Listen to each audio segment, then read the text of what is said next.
And those are some of the headlines. This is Democracy Now!, democracynow.org.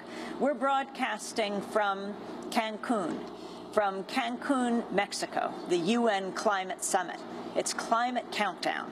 I'm Amy Goodman. Official high-level negotiations are underway here in Cancun, and major issues like the extension of the Kyoto Protocol remain unresolved. With the talks scheduled to end tomorrow, a new negotiating text is being proposed by Europe and a small group of Pacific Island states that many developing countries say lays the foundations for developed countries to kill Kyoto, the only treaty that binds rich countries to emissions cuts. The new proposals are being drafted by a small group of countries, which will then be presented to the 193 countries negotiating in Cancun. The Guardian reports the result would be that most of the elements of the controversial Copenhagen Accord would be put up for adoption by the United Nations, presenting a major victory for the United States and other rich countries.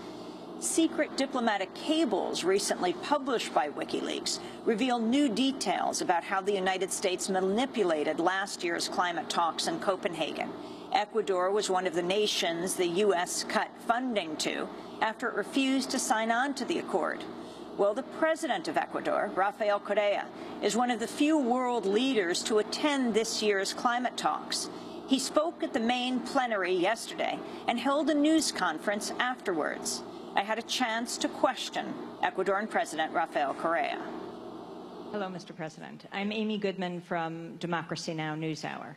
I wanted to ask you about the U.S. cutting off your funding after Ecuador refused to sign on to the Copenhagen Accord. And I wanted to follow that up with the memo that was released by WikiLeaks, the State Department memo, February 17, 2010, that said that Deputy National Security Advisor for International Economic Affairs, Michael Froman, quote, agreed that we need to neutralize, co-opt, or marginalize these and others such as Nicaragua, Cuba, and Ecuador. I wanted to get your comment on that statement and wonder if you make any connection to what happened soon after that, which was the attempted coup against you in Ecuador. You've asked at least 3 questions. How can I answer to the sanction? Because within Copenhagen, we were reduced our subventions. What can I say about the reporting WikiLeaks about marginalizing Cuba, Nicaragua, and Ecuador because we are dangerous? And what have we done after the coup, if I understood your question correctly? Those are 3 questions. Well, the first, the 2.5 million in climatic change. We can offer the double for the U.S. so that they sign the Kyoto Protocol. Now, regarding the second item, now it turns out that Cuba, Nicaragua, and Ecuador are a danger. If we have massacred millions of people in Iraq and Afghanistan, we've invaded other countries. What have we done?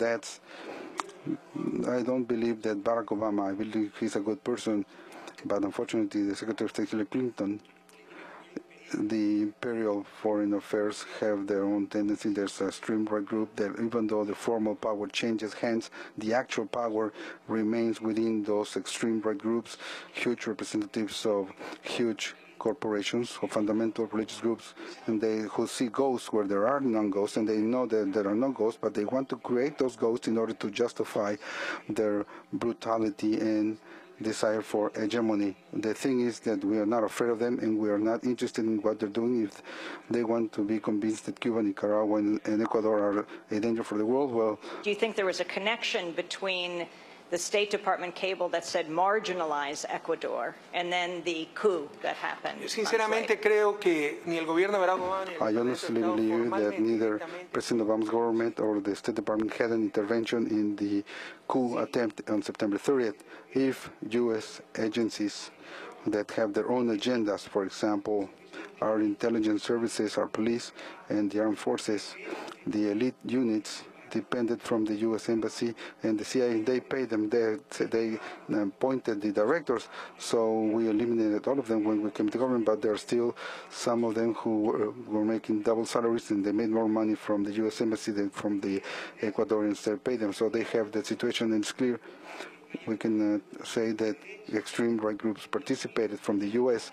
who are no longer in government, but through their foundations and many other ways, they are always conspiring. We do have evidence that these groups finance the opposing groups and they want to destabilize power in Ecuador. We have evidence of that, so I am certain that Barack Obama's government formally regarding what President Obama feels, and they had nothing to do with September 30th, but I cannot exclude that some other instances from the U.S.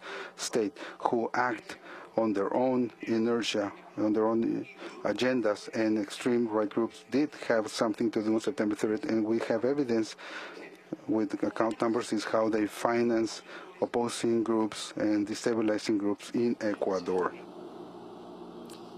Ecuadorian President Rafael Correa speaking at a news conference here in Cancun yesterday. Correa is a big supporter of the scheme known as REDD, which stands for Reducing Emissions from Deforestation and Forest Degradation. The proposal would set up an international fund to pay poor nations for saving or replanting their forests instead of cutting them down for timber or cash crops. Though often reported as a means to stop deforestation, a number of environmental and indigenous groups are strongly opposed to REDD and have launched a vocal campaign here in Cancun to block it.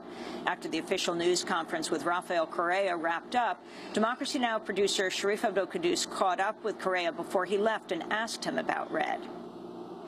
Mr. President, could I ask you about REDD? There's a strong opposition by a number of indigenous groups here, like the Indigenous Environmental Network. I don't understand why.